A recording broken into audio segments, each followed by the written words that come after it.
Let's start from correlation. So correlation की definition कहती है कि अगर हमारे पास दो वेरिएबल हैं, let's take X and Y, ये दो वेरिएबल्स आपस में कोरिलेटेड कब कहलाएंगे? अगर हम इन दोनों वेरिएबल्स के बीच में एक रिलेशन इस्टेब्लिश कर दें। ठीक है, इसको एग्जाम्पल से समझिए। सपोज करो कि जो एक्स का डेटा है वो हमने कुछ इस तरीके से लिया, 2, 4, 6, 8, 10, और y का डेटा हमने लिया 4, 8, 12, 16 एंड 20। ठीक है, तो मुझे इन दोनों वेरिएबल्स में एक रिलेशन इस्टेब्लिश करना है। तो हम क्या ऑब्जर्व कर रहे हैं कि अगर हम 2 में 2 मल्टीप्लाई कर देते हैं तो हमें 4 मिल रहा है, 4 में हमने 2 मल्टीप्लाई किया हमें 8 मिल रहा है, 6 में हमने 2 मल्टीप्लाई किया हमें 12 मिल रहा है, 8 में हमने 2 मल्टीप्लाई किया हमें 16 मिल रहा है, 10 में हमने 2 मल्टीप्लाई किया हमें 20 मिल रहा है। तो हमने क्या ऑब्जर्व किया कि अगर हम x वेरिएबल का ट्वाइस कर दे रहे हैं तो हमें y वेरिएबल मिल जा रहा है। ठीक है, this is nothing but a relation. तो x और y वेरिएबल्स में हमने एक रिलेशन इस्टेब्लिश कर दिया कि जो x है वो ट्वाइस है। ठीक है, सॉरी, जो y है वो ट्वाइस है x का। तो डेफिनेशन यही कहती है कि दो वेरिएबल्स को हम कोरिलेटेड बोलेंगे अगर एक का चेंज जो है, अगर हम एक में कोई चेंजमेंट कर रहे हैं तो उसका इफेक्ट हमें दूसरे पर भी दिखाई दे रहा है।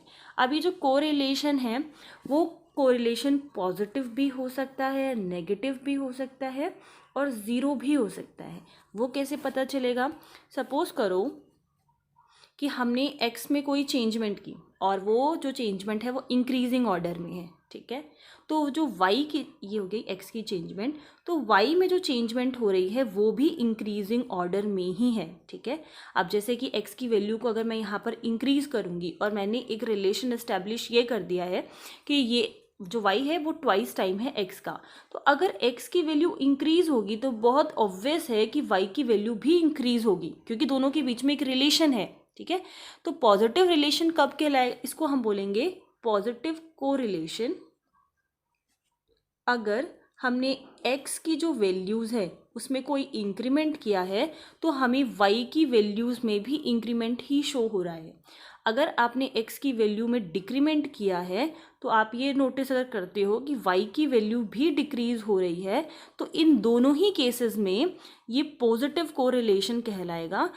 आप इसको ऐसे भी याद रख सकते हो कि x और y का जो डायरेक्शन है वो सेम है। ठीक है, दोनों ही केसेस में अगर ये इंक्रीमेंट है तो यहाँ पर भी इंक्रीज़ हो रहा है, अगर ये डिक्रीज़ हो रहा है तो यहाँ पर भी डिक्रीज़ हो रहा है। ठीक है, तो ये तो केस हो गया पॉजिटिव का। नेगेटिव कब होगा? जब दोनों की डायरेक्शन अपोजिट हो। मतलब अगर आपने x में कोई चेंजमेंट किया, मतलब इंक्रीमेंट सपोज करो कर रहे हो, तो y की वैल्यूज़ जो है वो डिक्रीज़ हो जा रही है, और अगर हम x में डिक्रीज़ कर रहे हैं उसके डेटा को तो y की जो वैल्यू है वो इंक्रीज़ हो जा रही है। तो आप देखो अपोजिट डायरेक्शन बिल्कुल चल रहा है। तो इस केस में जो हमें कोरिलेशन मिलता है वो है नेगेटिव कोरिलेशन। और ज़ीरो हमें कब मिलेगा? अगर हम x में कोई चेंजमेंट कर रहे हैं तो y में हमें कोई भी चेंज नज़र नहीं आ रहा। और सपोज करो चाहे वो इंक्रीमेंट किया हो आपने या फिर डिक्रीमेंट किया हो, अगर आप ये ऑब्जर्व कर रहे हो कि y में कोई चेंज ही नहीं आ रहा है, तो उस केस में जो इसका रिलेशन होता है उसको हम कहते हैं ज़ीरो कोरिलेशन। इसका एग्जाम्पल आप इस तरीके से ले सकते हैं कि जैसे मैंने x का डेटा लिया था 2, 4, 6, 8 एंड 10, तो इसमें अगर हम y का डेटा कांस्टेंट कर दें, मतलब x की वैल्यू यहाँ पे मैंने y का डेटा कांस्टेंट कर दिया, मतलब हर बार आंसर, हर डेटा 1 ही है। तो आपने ये देखा कि जब x की वैल्यू 2 थी तब भी y की वैल्यू 1 ही है, जब 4 है तब भी 1 है, 6 है तब भी 1 है। तो हम क्या देख रहे हैं कि अगर मैं x की डेटा में वैल्यूज़ को चेंज भी कर दे रही हूँ, लाइक उसको इंक्रीज़ कर रही हूँ चाहे डिक्रीज़ कर रही हूँ, हमेशा जो y है वो 1 ही है, कोई चेंज उसमें नहीं आ रहा। तो हमने ये ऑब्जर्व किया कि x की चेंजमेंट की वजह से y में कोई भी चेंज नहीं आ रहा है, वो कुछ भी चेंज रिस्पॉन्ड नहीं कर रहा है। तो ऐसे कोरिलेशन को हम बोलते हैं zero correlation.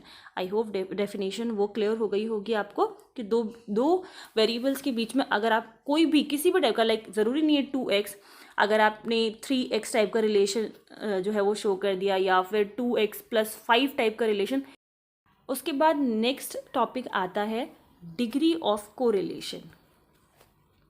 Degree of correlation मतलब हमने दो वेरिएबल्स के बीच में रिलेशन तो बता दिया, पर वो कितना रिलेटेड है, ठीक है, कितने हाई लेवल में या कितने मॉडरेट लेवल पे वो उससे रिलेटेड है, तो उसको हम बोलते हैं डिग्री, ठीक है, कितनी इंटेंसिटी है उसके रिलेशन की।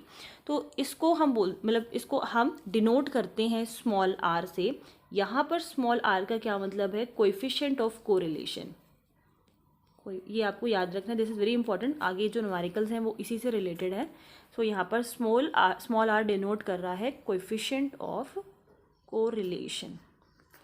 और ये जो आर की वैल्यू है, ये वैल्यू हमेशा -1 एंड 1 के बीच में से ही आती है, ठीक है। अगर आर की वैल्यू आप ये नोटिस कर रहे हो कि -1 और 1 इसके रेंज के बीच में नहीं है, तो इसका मतलब हमने सॉल्व ही गलत किया है। हमेशा ये जो कोएफिशिएंट ऑफ कोरिलेशन है इसी स्केल पर लाई करता है। अब जैसे कि ये हो गया -1, यहाँ पे हम 0 मान लेते हैं एंड दिस इज़ 1। अगर ये 0 से 0.2.5 में के बीच में से आंसर हमारा आ रहा है, वेदर इट इज़ पॉजिटिव और नेगेटिव -0.5, तो अगर इस रेंज में हमारा आंसर है तो डिग्री ऑफ कोरिलेशन को हम कहते हैं लो। अगर 0.25 से 0.75 के बीच में आंसर आ रहा है, या फिर -0.25 से -0.75 के बीच में आंसर आ रहा है, तो उस केस में हम डिग्री कहते हैं मॉडरेट। एंड लास्ट इज अगर 0.75 और 1 के बीच में आंसर आ रहा है, या फिर -0.75 और -1 के बीच में आंसर आ रहा है, उस केस में हम कहते हैं कि हाई डिग्री कोरिलेशन है। इसको समराइज करें तो लो रहेगा अगर 0 to ±0.25 के बीच में है तो लो है, मॉडरेट ±0.25 से ±0.75 है, एंड लास्ट इज हाई अगर ±0.75 से ±1 के बीच में है। अब नेक्स्ट है कि अगर हमें इस आर की वैल्यू को कैलकुलेट करना है तो हम कैसे कैलकुलेट करेंगे। आर आपको ध्यान रखना है, this small R denotes coefficient of correlation. So इसका फॉर्मूला है this R is equals to covariance of x and Y, this divided by variance of X into variance of Y. तो इस फॉर्मूले से हम कैलकुलेट कर सकते हैं इस आर की वैल्यू। एक और फॉर्मूला हमारे पास होता है आर की वैल्यू को कैलकुलेट करने का, that is R is equals to summation X Y by N minus Y का मीन एक्स का mean, this divided by summation X square by N minus mean का square, and same for y, summation y square by n minus mean of y। और इस फॉर्मूले को हम बोलते हैं कार्ल्स-पियर्सन फॉर्मूला। इन दोनों ही फॉर्मूले से हम कैलकुलेट कर सकते हैं दिस स्मॉल आर की वैल्यू। तो ये जो कार्ल्स-पियर्सन फॉर्मूला है उसके हेल्प से मैं आप लोगों को बताऊंगी कैसे हम आर की वैल्यू को कैलकुलेट कर सकते हैं। तो एक एग्जांपल ले लेते हैं। अब क्योंकि हम कोरिलेशन की बात कर रहे हैं, तो कोरिलेशन में मैंने अभी आप लोगों को बताया कि दो वेरिएबल्स की बात होती है, तो जो डेटा आपको मिलेगा वो आपको एक्स वाई दोनों का मिलेगा। सो एक्स है 10, 12, 14, 16, 18, 20, 22 and y is 2, 4, 2, 6, 8, 4, 5। अब सबसे पहले ये देख लो कि कार्ल्स-पियर्सन फॉर्मूला अप्लाई करने के लिए हमें क्या क्या चाहिए। हम यहाँ पर देख रहे हैं कि एक्स स्क्वायर, अगर आपको समीशन एक्स स्क्वायर कैलकुलेट करना है तो उससे पहले एक्स स्क्वायर को कैलकुलेट करना होगा। सिमिलरली अगर समीशन वाई स्क्वायर चाहिए तो वाई स्क्वायर कैलकुलेट करना होगा। समीशन एक्स वाई चाहिए तो एक्स वाई कैलकुलेट करना होगा। तो टेबल में क्या क्या रिक्वायरमेंट है, हमें चाहिए X square, Y square and X Y. Okay, then अगर हमें ये x और y से हमें मीन मिल जाएगा, x बार मतलब ये जो x बार है y बार, इन दोनों को आगे हम मल्टीप्लाई कर सकते हैं। तो अगर हम इसको कैलकुलेट कर लेते हैं तो जो भी फॉर्मूले में हमें रिक्वायरमेंट है वो सब हमें मिल जाएगा और हम वैल्यूज़ पुट कर देंगे। तो पहले एक्स स्क्वायर को कैलकुलेट करते हैं, तो इसका स्क्वायर कर देना है। 10 का स्क्वायर करेंगे तो हमें मिलेगा 100, 12 का स्क्वायर करेंगे हमें मिलेगा 144, 14 का स्क्वायर करेंगे तो हमें मिलेगा 196, 16 का स्क्वायर करेंगे तो हमें मिलेगा 256, 18 का स्क्वायर हमें 324 मिलेगा, 20 का 400 मिलेगा एंड 22 का 484। वाई स्क्वायर कैलकुलेट करेंगे, 2 2 4, 4 4 16, 4 6 6 36, 8 8 64, 16 25। दोनों को मल्टीप्लाई करेंगे, ये हो जाएगा 20, 4 2 8 48, 4 2 8 28, देन 6 3 कैरी 96, 18 इंटू 8 8 64, 4 6 कैरी, ये हो जाएगा 14, 80, 5 2 10 0 1 कैरी एंड ये हो जाएगा 110। अब हमें चाहिए summation x square, summation Y square, तो इसका सम कर देंगे X square and Y square, ये आ जाएगा 191904 और समीशन वाई स्क्वायर आ जाएगा 165। एक्स वाई का समीशन आ जाएगा 526। अब फॉर्मूले में समीशन एक्स स्क्वायर हमने कैलकुलेट कर लिया है, डिवाइड बाय एन करना है। समीशन वाई स्क्वायर हमने कैलकुलेट कर लिया है, डिवाइड बाय एन करना है एंड समीशन में भी डिवाइड बाय एन करना है। देन मीन कैलकुलेट किया हुआ है एक्स एंड वाई का। तो मीन का फॉर्मूला क्या होता है, अगर हमें एक्स बार चाहिए तो ये है मीन। मीन कैसे कैलकुलेट करते हैं, summation X by N, Y इस वाई का मीन है तो हम वाई की जो एंट्रीज होती है उनका सम करके divide by N number of entries करते हैं। ठीक है, तो ये तो फॉर्मूला हो गया मीन का। तो summation x square by n, ये है 1904 डिवाइडेड बाय एंट्रीज हम काउंट कर लेते हैं, 1 2 3 4 5 6 7 डिवाइडेड बाई 7 आ जाएगा। दिस इज इक्वल्स टू, इसको सॉल्व करेंगे we will get 272। Similarly summation Y square calculate करेंगे divided by N, this is equals to 165, entry 7 ही है और ये हमें मिल जाएगा 23.5। Summation x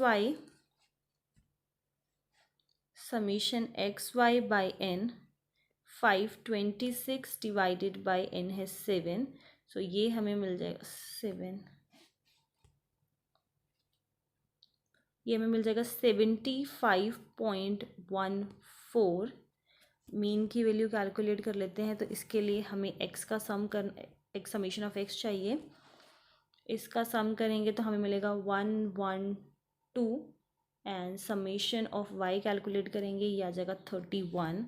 so this is equals to 112 divided by 7, mean आ जाएगा 16, 31 डिवाइडेड बाई 7 ये आ जाएगा 4.5। ऑलमोस्ट सबकी वैल्यू हमने कैलकुलेट कर ली है। एक्स वाई और इन दोनों का प्रोडक्ट चाहिए, एक्स बार और वाई बार का। So X bar is equals to Y bar, ये हो जाएगा 72 एंड इसका स्क्वायर चाहिए, दोनों मीन्स का स्क्वायर चाहिए। तो 16 का square this is equals to 256, 4.5 का स्क्वायर दिस इज 20.2। ऑलमोस्ट सारी वैल्यूज़ हमें मिल गई हैं और आप लोगों को पता भी लग गया होगा कि सॉल्व कैसे करना है। अब इस हम फॉर्मूले में पुट कर देंगे कार्ल्स पियर्सन के।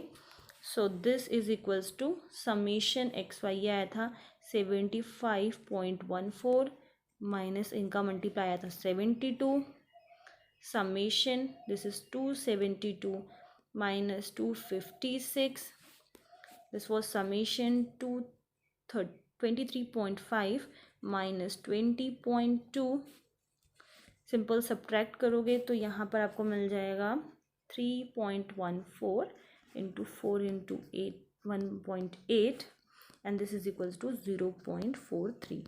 तो ये आ गई आर की वैल्यू, और मैंने आपको भी बताया था कि जो आर की वैल्यू है वो हमेशा -1 और 1 के बीच में ही आती है, ठीक है।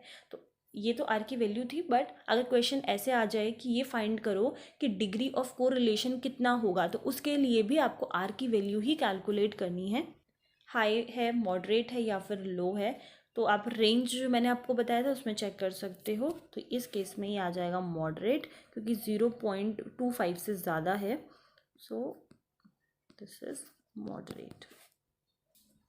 नाउ इन केस अगर आप पहले वाला जो फॉर्मूला मैंने आपको बताया था इससे फाइंड करना चाहते हो, तो फिर हम कोवेरिएंस और वेरिएंस का फॉर्मूला अप्लाई करेंगे। And covariance of x and Y ये इक्वल होता है summation x minus x bar, summation x bar is mean of x, y minus, यहाँ पर इन दोनों का ही हमें समीशन लेना है, वाई माइनस वाई बार, ठीक है। तो इन दोनों का मल्टीप्लाई करने के बाद, इन दोनों को जो मल्टीप्लाई करने के बाद मिलता है उसका समीशन आएगा। मैं आपको अभी बताती हूँ किस तरीके से। This is divided by n, तो ये तो होगी कोवेरिएंस की वैल्यू, मतलब ये जो न्यूमरेटर में लिखा हुआ है ये इसकी वैल्यू हो गई। देन वेरिएंस का फॉर्मूला होता है that is V x, this is equals to summation x minus x bar, this divided by n, इसका होता है square. And same variance of y is equals to just x की जगह पे y आ जाएगा, y माइनस वाई बार, इसका whole square divided by n। तो अगर आप फर्स्ट वाले फॉर्मूले से कैलकुलेट करना चाहते हो r की वैल्यू, तो इस तरीके से कैलकुलेट होगी। जैसे आपको x का डेटा गिवन है, y का डेटा गिवन है, तो आपको कैलकुलेट करना होगा x बार एंड y बार, ठीक है।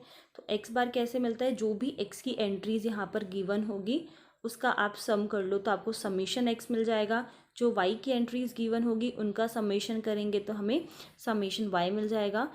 x बार किसके इक्वल होता है, mean, that is summation of x divided by n, जो जगह summation of y divided by n, तो आपको x बार और y बार मिल जाएगा। तो हमारी नेक्स्ट टेबल बनेगी x माइनस एक्स बार की। तो हर यहाँ पे जो एंट्री है वो मीन वाली एंट्री से सब्ट्रैक्ट होगी। देन हम कैलकुलेट करेंगे y माइनस वाई बार, मीन जो आपको मिला था उससे आपको y की एंट्रीज जो है वो माइनस करनी है।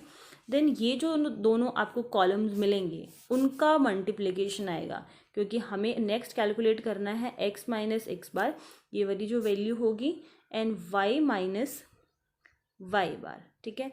इन दोनों का जो प्रोडक्ट होगा वो हमें इस कॉलम में मिलेगा, और इसकी जो एंट्रीज आएंगी उसका हमें सम करना है x माइनस एक्स बार, y माइनस वाई बार। ये हमें कोवेरिएंस में ज़रूरत होगी, ठीक है। तो बस हमें जितना भी डेटा हमें चाहिए था वो हमें मिल गया। कोवेरिएंस ये कैलकुलेट कर लिया है, डिवाइड बाय n करना है, और वेरिएंस कैलकुलेट करने के लिए आपने जो इंडिविजुअली इसको सॉल्व किया था उसका भी समीशन चाहिए होगा, summation of this, summation of this, okay. आप वैल्यू पुट करेंगे तो आपको सेम ही आंसर मिलेगा दोनों फॉर्मूले से।